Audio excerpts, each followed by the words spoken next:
Welcome, Pewter Report readers, viewers, and listeners to a brand new edition of the Pewter Report podcast. It is the second episode of the week on this Tuesday, and it's going to be the best podcast yet because we are talking about the X Factors. That's right, X gonna give it to you. R.I.P. DMX. We're going to be talking about the X Factors of Bucs players for the 2022 season. We're talking a couple of players on the offensive side of the ball. Talking a couple players on the defensive side of the ball. We're going to get all into that. I'm your host, Matt Matera. Joined with me is the face that runs the place here at Pewter Report, Scott Reynolds. And Scott, how are you on this 2 times Tuesday? You know, I'm excited to be here and not just to be with you and all the awesome Pewter people we have that are tuning in. But yeah, I agree with Joel here. It was fun to be a part of the best Pewter Report podcast we've ever done yesterday. And it just feels like today we're going to top it. So just keep climbing that mountain one day at a time. You know, you can only go up against the opponent in front of you. And that's what we're going to do. We're going to attack the day, beat it. X Factors. Let's go. Definitely agree. Yeah, I love the X Factor topic. And it's going to be fun. We're going to kind of talk about 2 people on offense and defense apiece. So we'll be talking about 8 Buccaneers today. You kind of cheated a little bit. You've got a little bit more than 8, but we'll get into that in a little bit. So welcome all you Pewter people. We love having you guys on board. And, this podcast is energized by Celsius. It's also energized by you guys, and you guys can help us. We're growing every day. We're getting more and more subscribers to our Pewter Report TV channel on YouTube. Make sure that if you are watching this podcast, you haven't subscribed, please do so. And then click the like button on this video and also all the other ones we do, because that puts us in a better position with the algorithms on YouTube, puts us in front of more Pewter people like you and helps build our following. And we really appreciate that.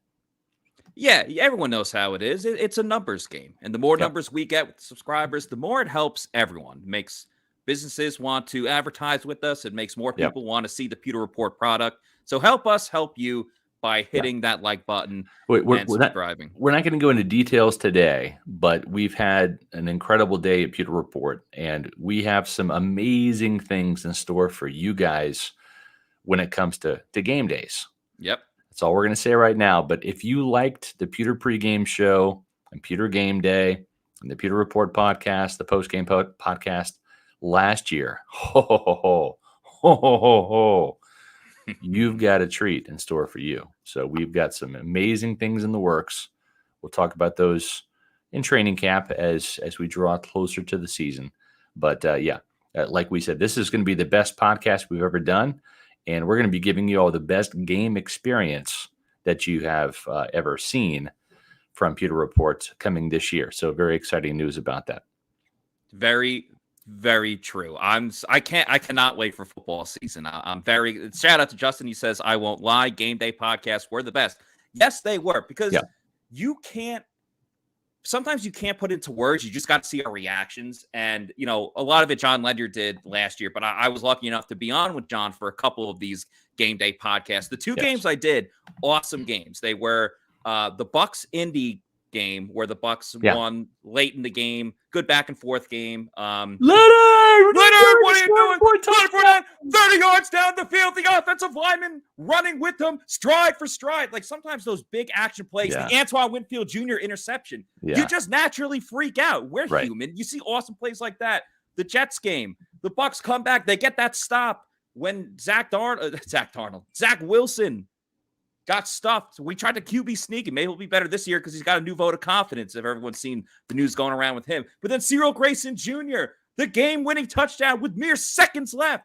That's the live reactions that you're going to get this year when the Bucs are playing every single game, starting in the preseason, but also starting with that first game of the season, Sunday Night Football, primetime against the Dallas Cowboys. Ben, appreciate the comment there.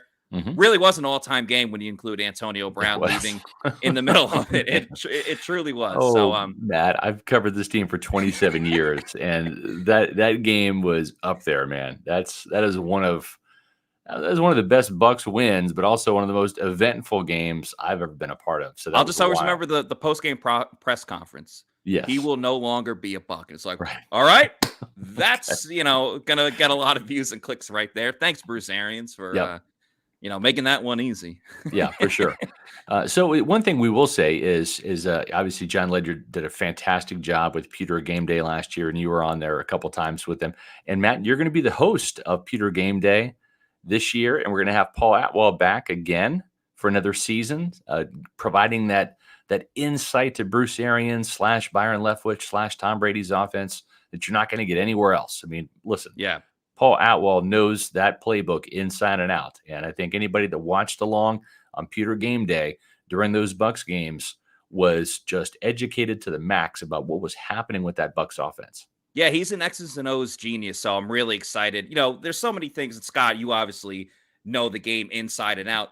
For me, I know a lot about the game, but I consider myself a student as well. I'm trying to learn as much as I can, and you and Paul and John, obviously, when he was with us, just brought so much more insight that I feel like I learned something new every time that I talk to you guys. So I'm super excited that Paul's going to give so much more detail about the X's and O's and the game planning that goes on there. Shout out Richie with this comment. I've been so in the vibe with Pewter Report. I feel like there has been no off season. Really appreciate that, Richie. Tom here. We feel that way too. Yeah. Tom said, watched the game with my family from New York and couldn't believe we were losing it. He's talking about the Bucs Jets game, but it was a good effort and a memorable comeback win. Absolutely. That's part of this is making memories, and just reminiscing about the good times. So just to put a bow on everything, as Chris says here, Jets game was wild and epic.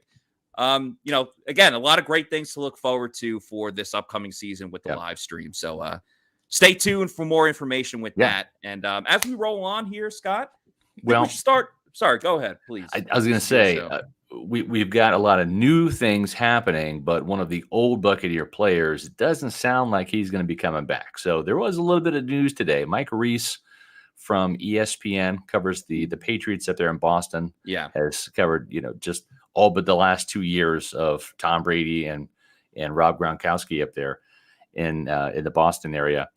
He had a report today, and we did a story on it as well, where he interviewed Rob Gronkowski at an event for Ice Shaker. It's an Ice Shaker bottle, and I think his brother, Rob's brother, owns that company. They're doing a promo up there, and Reese asked him about coming back, and this is what Gronkowski had to say. He says, "I'm done with football. Love the game. Loved the game. Definitely blessed with all the opportunities the game of football has given me and the relationships. I've been in New England for 9 seasons and Tampa for 2. I'm done with football. I'm stepping my feet into the business world, the business ventures, and just seeing what's out there and where I can find my place." Obviously, his agent, Drew Rosenhaus, on the day he retired, again, June 21st, came out and said that he thought that Gronk would return at some point during the season. So what would Gronkowski do if Tom Brady called to ask him to come back during the season? Here's another Gronkowski quote. "Drew is the number 1 football legend out there. He loves anything that has to do with the NFL and loves to see his players be playing. But I would answer the greatest quarterback of all time and ask him how he was doing. Tell him how I'm doing. I wouldn't go back to football. No. I've been playing for 30 years. That's all I really know. Just to have that transition and jump right into the business ventures is awesome. It gives me a jump start on defining my foot and what I want to do next and where I want to be, what place I have in this world." So it looks like you're going to be seeing Rob Gronkowski on your TV screens this year, but probably just being that pitch man, Matt, just pitching USAA and T-Mobile and Ice Shakers and Manscaped and whatever other advertising and commercial ventures that he has. Right. And look, I'm not going to tell Gronk how to live his life, and no one should tell anyone else how to live their life. Yeah. I did think it was interesting, though, in the terms of, he said, "Oh, I'm excited to get into these business ventures." He's already been doing the business ventures, whether or not he was in the NFL. So I don't necessarily know how much that could have possibly changed in, over the last year or two. Again, it's his decision, and I respect it no matter what. But also, what is he going to say in that situation? He's going to be like, "You know what? I slept on it for a week now, and now I think I could be able to come back midway through the season." I don't think he's going to say something like that. If he would have said something in the interview like "never say never," all right, then the antennas go up, and you're really thinking about something there. So maybe he was just saying that because he didn't want to spark that, that conversation. Right. I think it would have to be more of, and again, we all thought that Gronk was going to come back this season. So it was already surprised that he said that he was retiring. I would not rule out a situation, and unfortunately, it would have to be one where Cam Brake got hurt or Kate Otten never recovers from his injury. Right. And next thing you know, they're really in a hole when it comes to the tight end position. Yeah. That's where I could see Brady just being like, all right, Gronk, listen, let's go out together. It's 8 games. We're going to get that first round bye anyway. Yeah. So it could be 7 games. Like, come on, man, just 8 games. Suck it up. Like, we'll sub you in and out more than we did the last 2 years and everything like that. I could see Gronk possibly coming back for that type of scenario of, all right, the team's already winning. The work's already been put in. Let me cash in a little bit here. He's obviously going to put in his own work, but that's the one scenario I see where Gronk could make a comeback. I could see that too. And the thing is he's saying this, Matt, in July, right? Exactly. And there's a couple more months left until the end of football season. We haven't gotten to the start of football season yet. So just like anybody, he reserves his right to change his mind. And if he changes his mind, we'll take it. We'll accept it for sure. Yeah, how many times has like Motley Crue broken up as a band and gotten back together? They're still on world tour. Kiss is still on world tour. Jay-Z retired 2 or 3 times. Right. Jay-Z occasionally come out with new music. So no one's actually really ever retired. I think I've seen 2 out of the last 4 Kiss farewell tours. Yeah, there you go. So every tour is a farewell tour, So so hopefully Gronk will come back and change his mind, and we'll see. And if not, enjoy the retirement, as some of you have said here in the chat. So we've got a fantastic show. I mean, it's already feeling like it's going to be the best show ever. Oh yeah. And part of that is our sponsor, and as you know, our sponsor is Celsius. This is the title sponsor, the exclusive official energy drink of Pewter Report. But you may not know this, but Celsius also makes a fantastic tasting protein bar called the Fast brand bars. And Matt, when I tell you that they're fantastic tasting, they are fantastic tasting. This is not in the script. This is just me like riffing and ad-libbing here. They taste like candy bars. They really do. And that's very rare because I've had my share of protein bars that taste like sawdust, wood chips, cardboard, you name it. and these are the best tasting protein bars on the market. You're going to get like 20 grams of protein and 2 grams of sugar and 2 fantastic flavors. Matt, tell us about the flavors. Yeah, the 2 flavors that they have right now is white chocolate cookies and cream and salted caramel peanut crunch. And the one thing we always talk about with Celsius and the Fast brands, the protein bars here, is the variety. And whether it's the variety of flavors or different type of drinks that they have with the energy drink, or the things you got going on here with the Fast brand, the variety with these bars here, they're the perfect pick-me-up for, all right, if you're running late and you can't have breakfast, boom, just have a Fast brand bar. You're good to go. It'll hold you over until lunch. If you're going to work out a little bit, pump some iron, run, get in shape, have a Fast brand bar before you hit the gym. Yep. Have you in your stomach where you're not going to be full, but it's going to be good enough to get you through that workout, whatever it may be. So make sure you go to Celsius.com and order these online on Amazon as well. You're talking about great flavor, great essential energy that they give you in both the drinks and the Fast brand bars. You won't be disappointed, and a great substitute for dessert as well. Yeah, they ship them right to your door. When you buy them on Amazon, that's the place to get them. And I'll tell you what, too, they don't really build this, Matt, as a meal replacement bar. True story. My flight back from the Ozarks on Saturday night was supposed to be at 10:30, right? And this was out of St. Louis. And at 11:30, that's when we took off. Well, I should say that's when we boarded. We're about an hour and 15 minutes late. So we got back into Tampa like 3 o'clock in the morning, which is not ideal.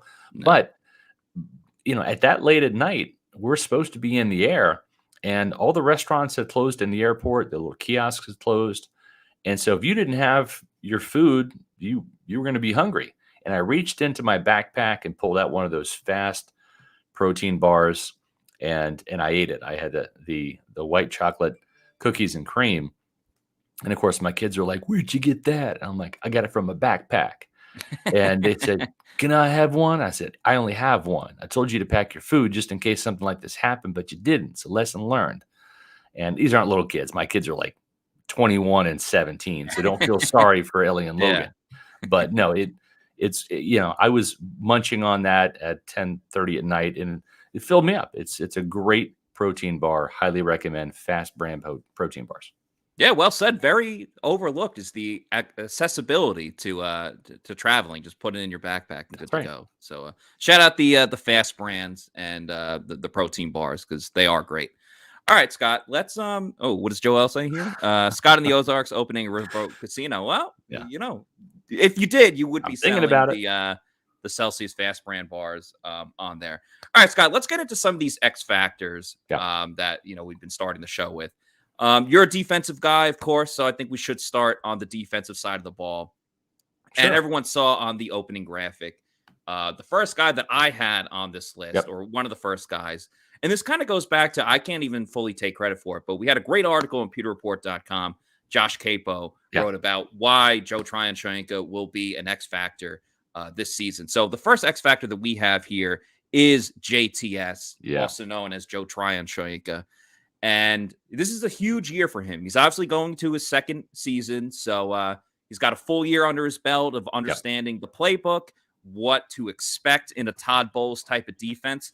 And he still got to start 6 games. He played in all 17 games of the regular season and the 2 games in the postseason as well. So this is a player that has gotten, even though he wasn't the number 1 or number 2 outside linebacker, he got some starts when JPP was injured. He got playing time in every single game. So, lack of reps or experience, I really don't think is going to be an excuse for Joe Tryon-Shoyinka this year. And he's clearly the full-blown starter, the number 2 outside linebacker outside of Shaq Barrett. And last year he had 4 tackles, 5 tackles for loss, 10 quarterback hits, and 29 tackles. And the big thing we talked about with Joe Tryon-Shoyinka is while he had the 4 sacks, it could have been double that. It could have been 8, right around that. And I think what's most exciting about Joe Tryon-Shoyinka and why he's an X factor, in my opinion, is that when he first got drafted, we all talked about the freakish size that he has, the length, the quick speed that he's got, working on that first step.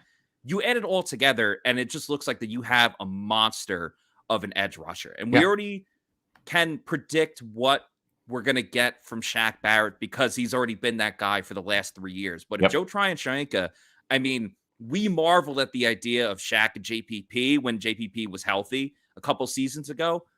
Joe Tryon-Shoyinka, putting it all together, paired with Shaq Barrett, that is an elite possibility at edge rusher. Added into everything else that the Bucs have, I think if Joe Tryon-Shoyinka turns into that guy that we expect, getting that, 8 sacks compared to 4 last year, maybe even getting to double digits, I mean, this defense could be a scary good, in my opinion, if JTS can do his thing. Yeah, I totally agree. And certainly he has to. There's a lot of pressure on him, right? So, he's got to step up and be the man that they drafted him to be with that first round pick. There's no doubt about it. Everything you said is completely valid. I took a little bit of an opposite approach when I saw your list to mine. We did our list independently. Then we kind of compared them. But I'm actually going, and I'll do my 2, and then we'll go back to your defensive guy because we have a little bit different philosophy here, which is cool. But the 2 guys that I have on defense, and I'll talk about Shaq Barrett first, but those 2 guys right there, Shaq Barrett and Donovan White. And the reason why I think that Shaq Barrett has got to be an X factor this year is because he was a Pro Bowler last year. He's got to maintain that level, right? Heading into last year, he had Jason Pierre-Paul opposite of him. Nobody knew that JPP was going to injure that shoulder so bad in week 1 and really be hampered by that all season long and be a shell of his former self, miss several games, etc. But when you look at Shaq Barrett, he's the money man up front. He's the $18 million guy on that defensive line. He has got to be Shaq Barrett, the Pro Bowler, every single game. He's got to be a double-digit sack guy. And so for me, there's a lot of pressure on him, pressure to perform. And he doesn't have that experience now. He's going to be drawing an awful lot of double teams where I think that there were some teams that when JPP was in his prime, and remember, JPP was the Bucs' lone Pro Bowler in that 2020 season and had 2 interceptions that year, right? In addition to rushing the passer. So when you have JPP on one side and Shaq on the other, it's, who you going to double, who you going to chip. Well, guess what? With the unproven JTS on one side and Shaq Barrett on the other, guess who's going to be getting those chips from the running back and the tight end and all that? It's going to be Shaq Barrett. So there's going to be a lot more focus on him to perform, and he's going to be facing more double teams and chips than JTS will. He's got to be able to fight through that. That can't be an excuse. The great players take that on and they still perform.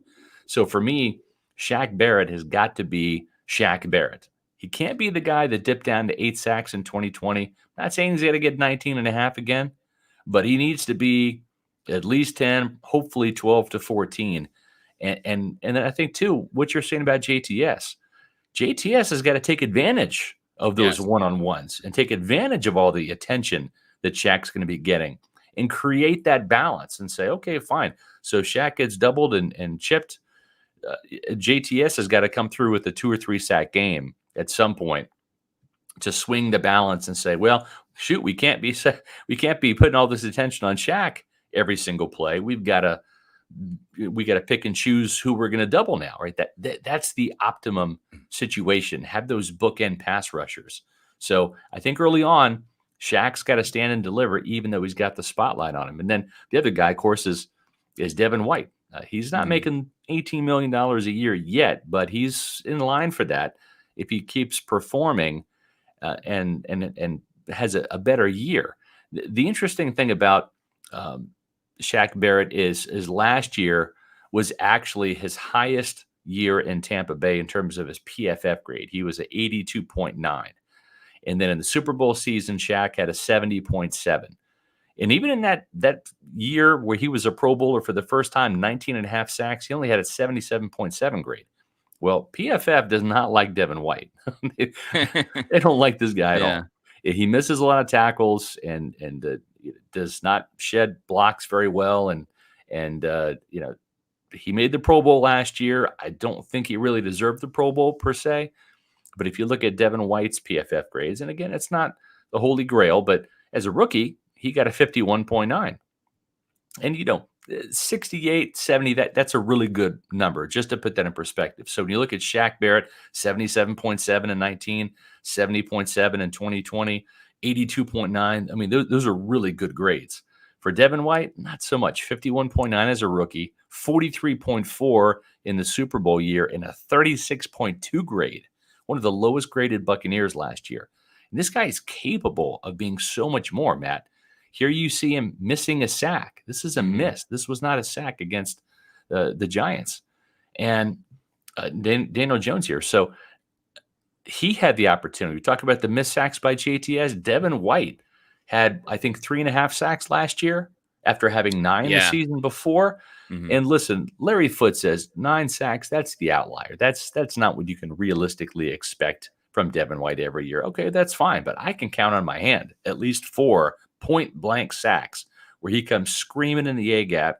Mac Jones was one of them.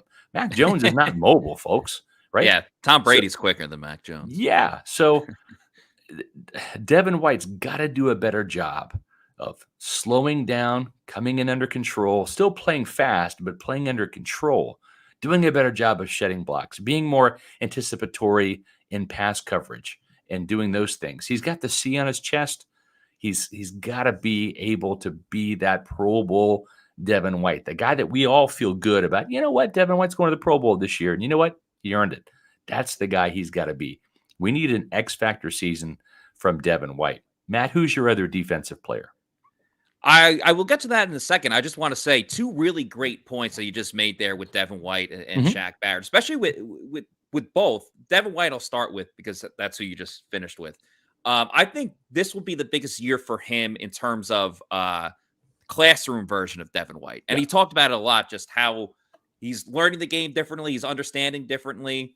And he's learning about his body, too, or like he's getting older in age. He's got to preserve that speed and everything. He's still very young, so I'm not worried about his speed. But there seems to be the theme, whether I was talking about Joe Tryon-Shoyinka or you just mentioned with Devin White, it's the missed sack opportunities. If you only get to the quarterback 5 times, that's fine, but make sure you take him down 5 times. As you said, Devin only had 3, but it could have been like 7 or 8. To your point with Shaq Barrett, though, what I thought was really great, and that was a point I wanted to mention, where, when he first came to the Bucs, obviously no one had really heard about him because he was Right. stashed away on the depth chart for the Denver Broncos.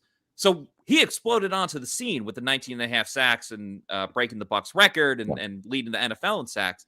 That next year, I don't by any means think that Shaq Barrett slacked off, but yeah, he had quote unquote a down year because he only had the 8 sacks and he made the Pro Bowl that 2019 season. And he's always had the comfort of JPP being there. It's not just his team. Now it is Shaq's team. And you saw him bounce back last year, getting the double-digit sacks, making the Pro Bowl again. But now it's really, his room at outside linebacker. So I think you make a really great point there. My last, but certainly not least, pick for the X factor for the defensive side of the ball. This is probably the number one player that I am most excited to watch come training camp when it gets here, because he's playing a role that he's been in before, but now he's expanding it to going full time. And that is Mike Edwards that you see on the screen right there. I think Mike Edwards can really put his stamp on this Bucs defense by being, I'm not saying he's going to be like Ed Reed or Troy Polamalu or someone like that, but someone, anytime that the quarterback's going to throw it deep, you're going to have in the back of your head, ooh, this is an opportunity for Mike Edwards. Because with all the players we just talked about getting after the quarterback, they're going to have to rush some throws, and that's where Mike Edwards comes in big. Now, obviously, he's played in a reserve role, backup role, where he still gets playing time, but you've seen the numbers. He led the team in interceptions last year with 3, including 2 pick sixes. He had that interception in the playoff game against the Eagles. He also had a forced fumble. He had 7 pass breakups as well. He needs to work on his tackling. He had 46 tackles, but a lot of missed tackles in there. And safeties coach Nick Rapone will be the first one to tell you that. But it's obviously an X factor because he hasn't been a full-time starter. But if you get the good of Mike Edwards, which is his ability to take the ball away, when that's been an issue in the secondary, we talked a lot about Carlton. We talked a lot about Jamel. Antoine Winfield Jr., obviously pretty good at taking the ball away too, but it starts with Mike Edwards.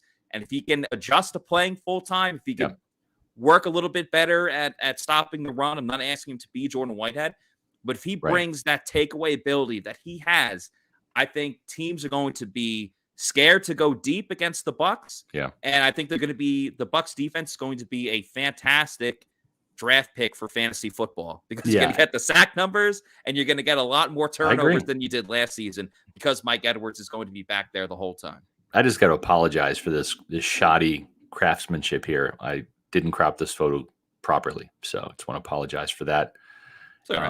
He scored a touchdown on the play, so it's fine. He did. I'm going to put myself I'm going to suspend myself without pay for a few minutes to make up for that. But no, I agree. I think that Mike Edwards, it was interesting again, right? Because the 2 players that I have as the X factors on defense are guys that have reached a Pro Bowl level, and they got to maintain. They have to play at that level. Otherwise, this defense falls a bit. This defense slips unless those guys don't play at a Pro Bowl level. And the 2 guys that you talked about are going to be new starters this year. Coming. So it's a great mix right there. Absolutely. Because what is an X factor? It's somebody that just has to play well, right? And so you've got a little bit of new starters with some established guys that they have to play well. So that's, folks, that's good analysis right there. And if you're looking for a good place to do some wagering this football season, well, look no further than our friends at MyBookie. That's right, MyBookie. They're going to welcome you, if you're not a MyBookie client, with an up to $1,000 welcome bonus, just using the promo code Pewter, people. That's all you had to do. Now, I've been using MyBookie for years, probably 5 years. I think ever since the MyBookie partnership started with Pewter Report. That's my go-to. And I love the prop bets. I love the in-game betting and everything. So whether you're a newcomer to sports betting or a veteran to the game, if you're still looking for a place to play the odds and bet to win, do what Matt and I do. Join the MyBookie community. MyBookie is the best place to bet on all your favorite sports, from Major League Baseball, which is going on right now, to the NFL, NHL, NBA, UFC, and beyond. They've got the odds for any event, so you can raise the stakes on your terms. Worried about inflation? MyBookie is pumping up your betting power by matching half of your deposit up to $1,000 by using that promo code Pewter. In other words, deposit $200 and play with $100 extra in house money. So whether you're a diehard fan or a casual bettor, the MyBookie community welcomes you. Sign up today and put your money where your mouth is. Don't forget to use that promo code Pewter, and that's going to get you the first deposit bonus up to $1,000. So whatever you put it on, they're going to meet you halfway. And that's a bet worth making. Bet anything, anywhere, anytime with MyBookie. And football season is the best time of the year to bet. It really is. Please bet responsibly, and don't be afraid to dip your toe in the water. Everyone thinks you got to bet like $1 million per thing. No, bet what you have, and don't worry about it. The winning part is the funnest part, whether you bet $5 or 5,000. So I usually do $5 bets, and if I'm feeling a little frisky, I might drop 25 on a game, but that's really about it. When you get a family of 4, it's like, come on, I can't afford to be a baller and do that. But it's fun. It's fun when I like the point spreads, Matt. So I'll sit there and I'll bet, or not the point spreads, the money line. So I usually do money line bets. I love doing like underdog money, the really big underdog where I can turn that $5 into 30. Then I feel like a real winner, but that's the type of betting I like to do. It's fun. It's good stuff. Didn't have a great year last year. Wasn't MyBookie's fault. It's my fault. Made some bad bets, but I had fun. Didn't lose a lot of money either, which is good. Yeah, maybe we'll do a Pewter Report pick'em this year. Yeah, we'll see. We'll talk about that later. Common Sensei says, wasn't Mike Edwards part of all those 60-plus yard TDs against us last year? Not sure about him. Well, there was the Rams game, which is not his finest hour for sure. But yeah, I think the thing is, though, Matt, is what we're going to see, and everyone is anticipating him replacing Jordan Whitehead in that underneath safety role, that strong safety role closer to the line of scrimmage. And there's no doubt that Mike Edwards will play some of that. At the same time, we saw Antoine Winfield Jr. play closer to the line of scrimmage, do some blitzing. And when that happens, well, Jordan Whitehead was back there playing center field. So that's what happens with these safeties. They have to be interchangeable. I just wouldn't be surprised, given Mike Edwards' ball hawking ability, if he doesn't see a little bit more playing time deep, more so than Jordan Whitehead did. And I think Winfield's so good around the line of scrimmage. You go back to, to that Saints game in the playoffs where Jared Cook is coming underneath on that route and it got the ball punched out by Winfield. Changed everything. So it really did. We've seen Winfield get involved with some sacks, some sack fumbles. He's a dynamic player. He's a Pro Bowler. And so I think you're going to see Winfield probably playing a little bit more in that quote unquote strong safety, that closer to the line, that box safety position than he even played last year. That gives Edwards the ability to kind of be that center fielder and be a ball hawk a little bit more than Whitehead. Yeah, and what does Todd Bowles love more than anything else? It's versatility at the safety position. And that's, of course, what Antoine Winfield Jr. brings. He can get you that highlight reel interception against the Colts that we referenced earlier when he took the ball away from Michael Pittman on a throw from Carson Wentz. He could also be the guy that blitzes after the quarterback and forces a fumble. He does a little bit of everything. So it would be silly just to put him in a box and only have him do one of those things. Yeah. He can do a little bit of everything, where Mike Edwards, we know, is really good at taking the ball away. So put him in those type of situations. And sure, there were some mistakes along the way, but I think that can really get corrected. And I think actually playing more will help with that, because it's not, because you see literally every single scenario. It's like Doctor Strange going through the whole thing and seeing the one way that they could beat Thanos. Right. If the more Mike Edwards sees of the field, he's not going to be like, oh, wait, this is a crucial situation. Wait, is this your guy or is this my guy? You won't run into that as much just with, more of those reps. So I agree. That's my thought of it. Yep.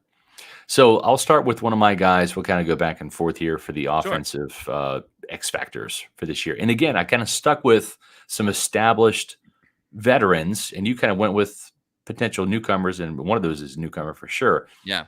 I'm starting with Donovan Smith, right? He had his finest year as a Buccaneer last year. Now I know that, he had a rough game against Von Miller. Von Miller will do that to you in the playoffs.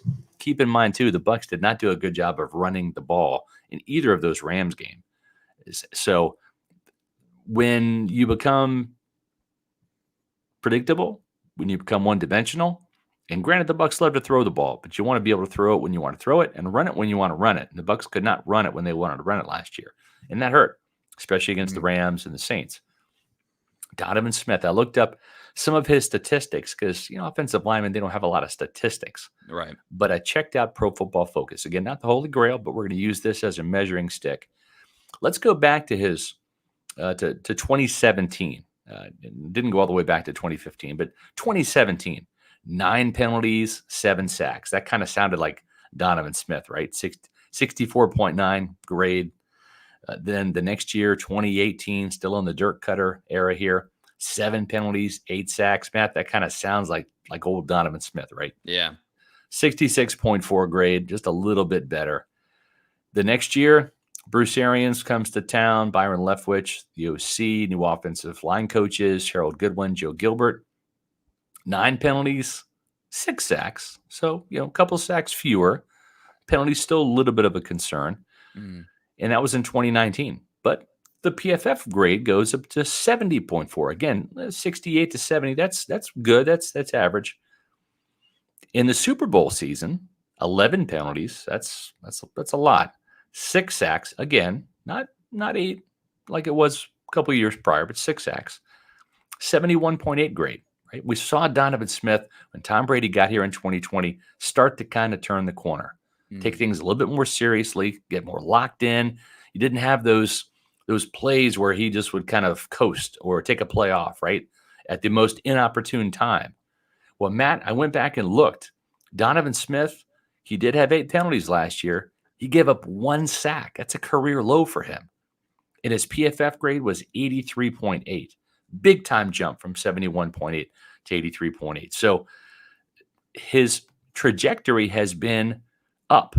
His arrow has been pointing up, and it needs to continue there.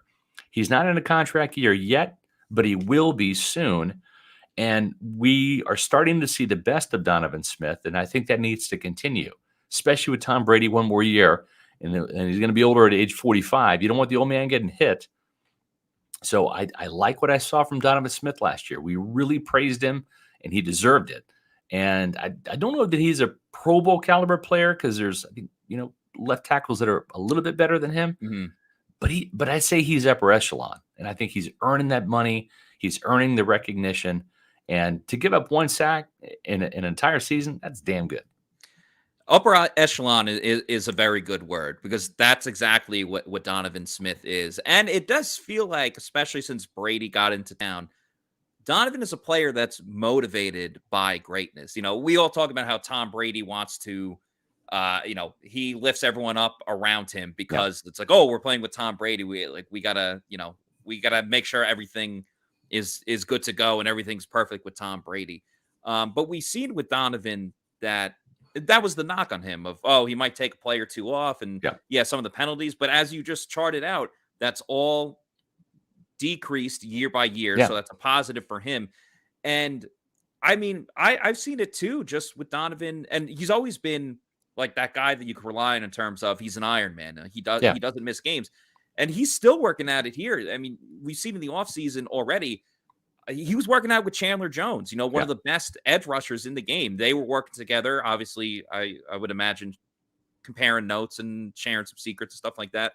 Then he was out last week. Shout out to Carmen Vitale, former Bucs team writer that now works for the Draft Network. She was at an event where there was a ton of offensive linemen, and Donovan Smith was one of the guys out there. Yeah, those masterminds.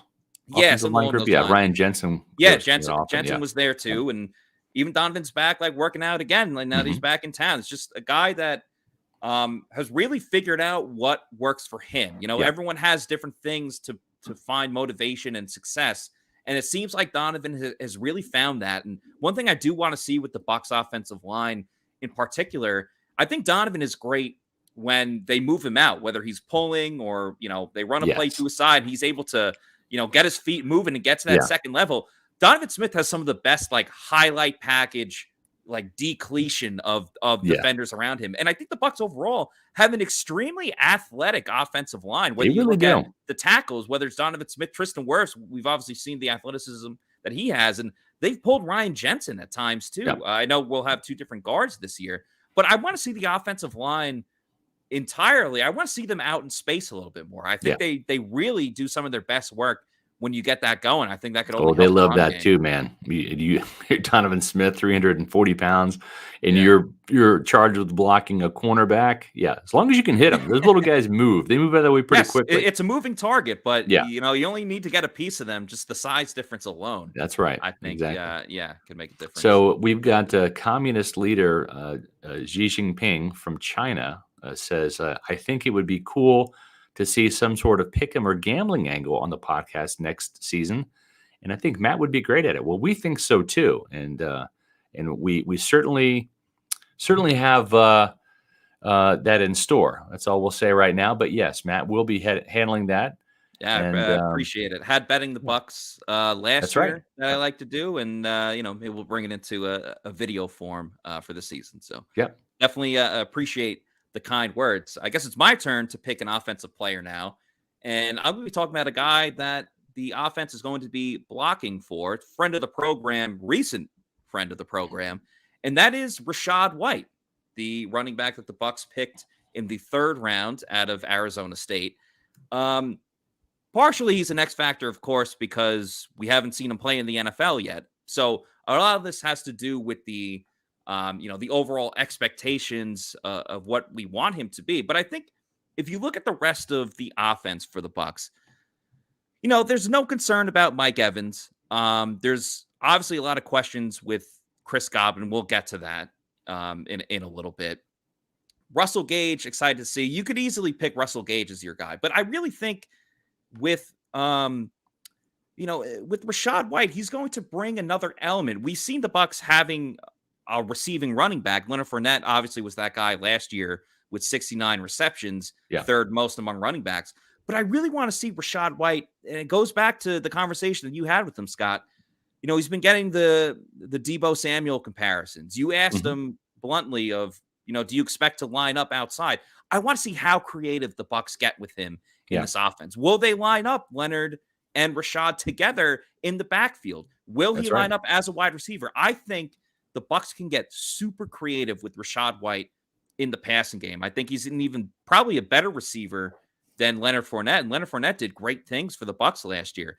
I just want to see White used in so many different ways. It doesn't even have to be a running back by committee, because I don't want Rachaad White to be like the next Gio Bernard. I want him to run the ball as well. But I think with Rachaad, you can keep defenses guessing so much. And we've talked about how he's a smooth runner, how he doesn't have the fastest speed, but he has that breakaway speed when he's out and open that, the defenders behind him aren't going to catch him. So I think he brings another dimension to the Bucs offense that maybe wasn't necessarily there last year. As we talked about, Ronald Jones didn't have the best hand, so it was all Leonard or all nothing.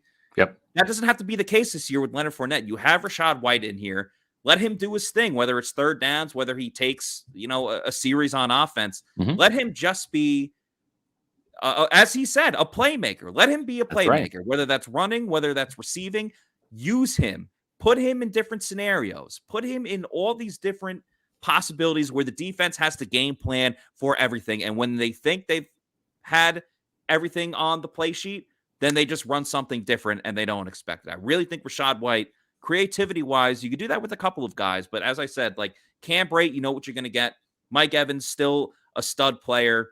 And a couple of the other guys in this offense, we kind of know what to expect. Rachaad White, we don't know what to expect yet. We can make hypothesis about it, or hypotheses, multiple. But we don't exactly know what we're going to get with Rachaad White. Well, I'm going to tell you what you're going to get right now. It just dawned on me. Today is Amazon Prime Deal Day, or whatever that is for Amazon. And I just dropped a link in there. It's awfully big. I'm not sure if you can click on it or not, and it works. But anyways, I'm just going to tell you. Our friends at Celsius just informed us that Celsius is like 30% off, 33% off some cans, 36% off. They got all sorts of deals. I'm looking at them right now. If you go to Amazon.com, I guess today is the day. It's Shop Prime Day. That's what it is. If you go to Amazon today and you want to grab some Celsius, I'm looking right now. The orange that I like, it's 35% off. You can get an entire case for $12.94. And if you like, for example, Tropical Vibe, it's 33% off. You can get a case of that for $17.49. They've That's got incredible. Celsius Heat on sale. They've got the BCAA plus Energy. I'm going to grab some more Fuji Sparkling Apple Pear. That's 34% off. It's $15 and 81 cents, You're man. I mean, essentially like stealing. you really are. From the But we're company. not going to charge you with any crime. So make sure that you go to Amazon today, people. Prime Day. That's right. Tom knows what's going on. And get some Celsius today. Today's the day, folks. Today's the day. Prime Day. So type in Celsius on Amazon and cash in. And we want to drive some sales there because this is good stuff. If you only knew how much Celsius I have in my house, it's a little. I'm a Celsius junkie. I drink several a week. Just about. Well, I probably drink one every day, and then some days you just need two. So Celsius. I'm going to grab some cola. I'm looking at this. I've never heard of this. They have a Celsius Heat Mango Tango. That must be new. Either I that or would that like just. that. Yeah, no, Yeah. I haven't had that yet. Matt, they got your Celsius orange pomegranate. Very That's on nice. there too. They've got I the have that right next to me. Celsius Heat Orange Sickle Performance Energy Drink. So they've got all the classic flavors, all the new ones too. So make sure that you are checking out Celsius today, people. Let's get back to our X Factor conversation. And I'm going to go with my last guy. And again, Matt, I kind of stuck with the established players, right? The guys that really have to perform as they've performed in the past. And boy, this is a guy that needs to perform like he's performed in the past. Why? Because he's really important. So important they paid him $20 million a year coming off that ACL injury. Chris Godwin. Chris Godwin not only has to come back and be healthy and be on the field and stay on the field, he's got to pick up where he left off. He's got to perform like the Chris Godwin that he was before that injury. And that can happen. Sometimes, Matt, you come back physically, right? You're cleared to play. You're on the field, but sometimes it takes you another year to get back to where you were at. So in other words, you're back, but you need that one more year to have a get back season, right? You get back to where you were. Now, Chris Godwin, the Buccaneers really need him to have that get back year this year. He needs to get back on the field and back to that type of performance. What type of performance am I talking about? Well, keep in mind, last year, Godwin goes out in that Saints game, missed the last, 3.5. I mean, it really was 3 3/4 games of the season. And of course, the playoffs as well. He still led the team in catches with 98, still led the team in receiving yards with 1,103. And Godwin's best season, statistically, from a yard standpoint, was 1,333. And that came in 2019. That was the first year with Bruce Arians in this offense. And Chris Godwin, as we know, he's the straw that stirs the drink. He is that slot receiver, that guy that is an X factor as a run blocker at the point of attack, cracking back on linebackers and strong safeties in the box, and helping out as that extra blocker between the tackles for the Buccaneers. They'll use him almost like as an H-back, put him on the move and have him hit the hole like a fullback.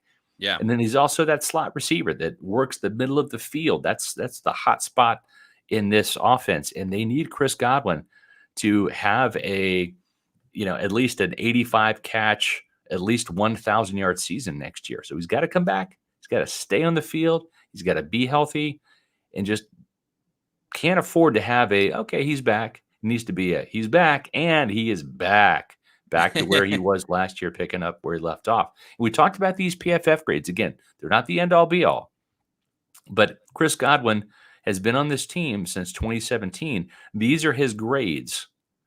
81.8. That was his rookie season. He had a little bit of a breakout year the next year, 59 catches, 842 yards, 7 touchdowns. He had an 80.4 grade. We talked about that Pro Bowl season that he had in 2019, the 86 catches, the 1,333 yards, 9 touchdowns. He had a 90.7 grade from PFF that year. Super Bowl season, he was hurt, missed some games. Yeah. 65 catches, 840 yards, 7 touchdowns. Still had an 80.3 grade. And then last year, an 81.3 grade, was really on his way to having a monster year. Probably should have been in the Pro Bowl if he stays healthy all 17 games. So I think Chris Godwin is an X factor. He needs to be there week 1, and he needs to be ready to go. We had that picture up of what he did against the Cowboys last year in week 1, scoring that touchdown. And he needs to be that guy in week 1. And if he's not, okay, that's fine. Mike Evans, Russell Gage need to pick up the slack. But sooner rather than later, Chris Godwin needs to really step up and be who Chris Godwin really is. Yeah, I agree. Chris Godwin, I've long said, and other people said this, that, Chris Godwin is the tempo of the offense. A lot of times the Bucs offense goes as Chris Godwin goes. So I don't think it was much of a surprise that they ran into their issues, at least starting out when Chris Godwin got injured. They were able to pick it back up, and then, a lot of times there's no replacing Chris Godwin. And there's different degrees of being back, as you said. There's Texas football back, which is you play one good game and everyone's like, Texas is back, and then you suck for the rest of the season. You don't want that. There's the Tiger Woods back, which is Tiger Woods won the Masters in 2019, had that flash of brilliance, but isn't the same Tiger that we all know and love. And then there's the Tom Brady back, which is every year or coming out of retirement, every time people think that Tom Brady's done, he breaks new records and becomes the all-time leader. So we want that type of back, or the Rob Gronkowski back that, became that type of guy. So that's definitely a great answer there, Scott. Before I give you my answer to the next X Factor, I do want to talk to you guys about Pin Chasers, the best bowling spot to go to in the Tampa area, because they have multiple locations, as you see on the screen: East Pasco, Zephyr Hills, Midtown, and Veterans. They have one pretty close to the Advent Health Training Center, where the Bucs have their training camp, where they practice all season long. But there's awesome events literally every single day. There's all-you-could-eat pizza. There's all-you-can bowl. There's Dollar Miller Lights. They got brunch on the weekends. So make sure you go to pinchasers.net and see all the different deals that they have, because I'm willing to bet that there is a deal out there for you that you will like. You could also reserve a lane or book a birthday party for your kid. They got a cool arcade room, so your kids can bowl, they can play video games, and the food's very underrated, from the pizza to the chicken tendies to the nachos. It's all delicious, very underrated. So go to pinchasers.net to reserve a lane or book a party. And their owner, Anthony Peroni, is a huge Bucs fan, so you're supporting fellow Bucs fans. And we actually got a big announcement coming up on Saturday, July 23rd. We're going to have an event there with the Bucs player. A little more details to come, but it's going to be from 1 to 3. Would love for everyone to go out there, support Pin Chasers, come bowl with us, talk Bucs with us, talk to the Bucs players. Going to be a very fun event. So we'll have a little more information when it comes to that. But, just put it on your calendar, put it on your radar. July 23rd from 1 to 3. Bowl with the Pewter team at Pin Chasers, and talk Bucs and talk with Bucs players as well. All right, Scott, the last X Factor I have. Well, hold on real quick. We had a comment here, and I wanted to say we appreciate it. Harry says, love what you guys bring to the table with in-depth info on our favorite team. Thanks to you both and the team. Thank you, Harry. Yeah, we appreciate that very much. Foxy Rose says, I wish I could learn something when I listen. Well, what I found is that when you unmute your screen or your phone or whatever, when you unmute, then you can hear us. And then that probably makes things easier for you. But when you have the mute on, you're not going to learn anything, because we're just, it's like we're pantomiming. And so it's always better when you have the mute off. So if you turn the sound on, Foxy, you'll probably learn something. That's what we're here for, to educate, inform, and entertain. And have fun. I mean, you're tuning in for a reason. So we're giving you something. And hopefully you take away. Yeah, I think most people will take away something from it. But if you got an issue, here's a tissue. All right. So you were just talking about the wide receiver position, of course, with Chris Godwin, and the uncertainty of what we're going to see from Chris Godwin. Obviously, there was the report from Adam Schefter about that the hope is that he'll be ready for the first regular season game of the year. So won't see him too much in the preseason. I would imagine if everything goes according to plan, he'll be at some practices, but not obviously play in the preseason game. But because of Chris Godwin's uncertainty and how much back will he be back when he's out there on the field, my X factor, I initially said it's going to be whoever wins the fourth wide receiver position because their role becomes even that much more important. When that first month of the year when we don't know what we're because going to really get from Godwin. the number 4 becomes be the number 3. Yeah, That's the point I want to get to. So I have 2 guys in mind. In fairness, I'll only pick one, and I'm going to go with. And I'm not biased here, I promise, but he is another friend of the program. That is Cyril Grayson Jr. And the reason I pick him is, there's a couple of candidates for the fourth wide receiver position. There's Rashad Perryman. He's an older veteran, had the big play against the Bills in the overtime game. Other than that, he disappeared. I don't really know what Rashad Perryman's going to give the Bucs this year. I'm not too optimistic about it. Tyler Johnson, another guy, was given that fourth wide receiver role last year, had that chance, didn't really take the baton and run with it. Right. Cyril Grayson Jr., when he got those opportunities, and it was towards the end of the year, it was on the road at Carolina and on the road at the Jets. Had a little bit of playing time earlier. He obviously had that 50-yard reception for a touchdown against the Saints in New Orleans. The whole year, he had 10 receptions for 212 yards and 2 touchdowns. That was his first touchdown.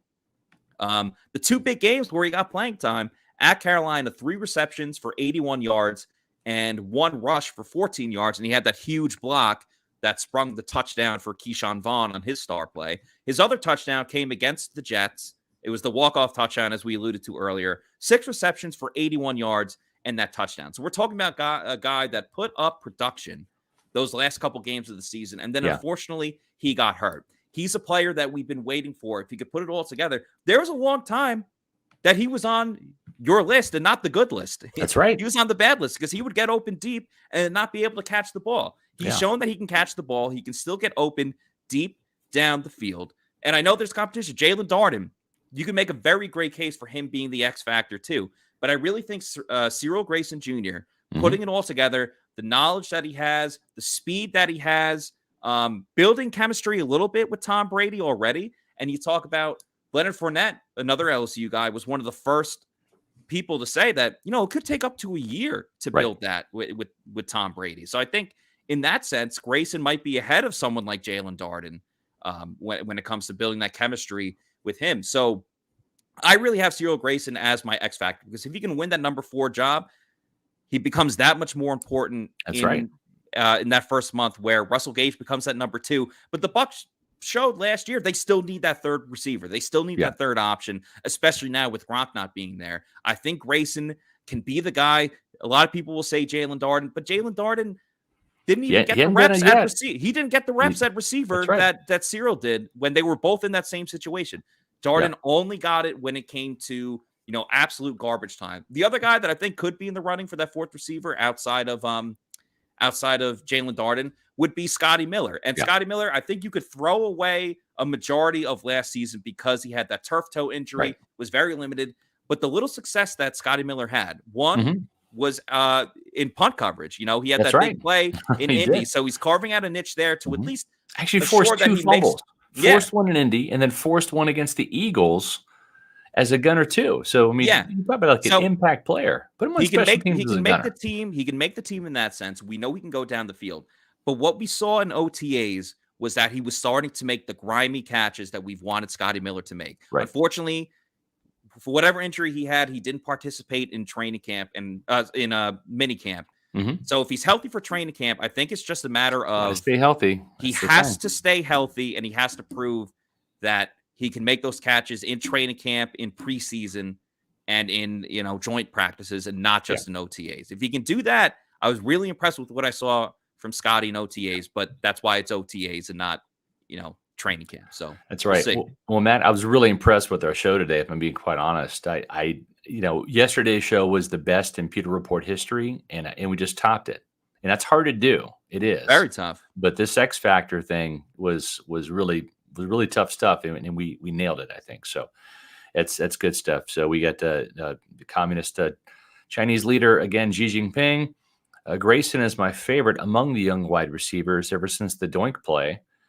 He came back and proved worthy when his opportunity came up. Sad to see him get hurt. Yes, exactly. And I knocked him for the Doink play, but he certainly made up for it with with a Hail Mary touchdown play, essentially. Mhm. Wasn't really a Hail Mary, but it was in the 20 something seconds left in the game, 28 seconds, I think, scored that touchdown. So he's an up and coming player, as Common Sense points out, but he's also 29. He's just been on the practice squad for 3 years. Experience wise, he's up and coming. Yeah, but age wise, he's turning 29. Exactly. So this has been fun. The great news is we're going to do it tomorrow as well. We're going to actually, I think what we have in store for tomorrow is probably the best show we've ever done. So you want to be sure that you stick around for that. And also do what Emily says to do. All right. Listen to Emily. Hit that like button. Hit that thumbs up. When you do that, it helps our algorithm with YouTube. They get these crazy little algorithm things. That's big tech for you. Fine. We'll play along. Hit the like button. It's going to get us in front of more Pewter people, more awesome Buccaneer fans, just like you. Helps our numbers grow, which we appreciate. We're getting closer to 9,000. We want to be at 9,000 before the start of the season. 10,000 by the end of the season. That's our goals. Thank you very much if you've helped us by subscribing. If you haven't, make sure you subscribe to Pewter Report TV on YouTube and hit those like buttons. That's awesome. So we appreciate you all very much, Pewter people. Thanks for tuning in today. For Matt Matera, I'm Scott Reynolds, saying we'll see you tomorrow for another edition of the Pewter Report podcast. Out.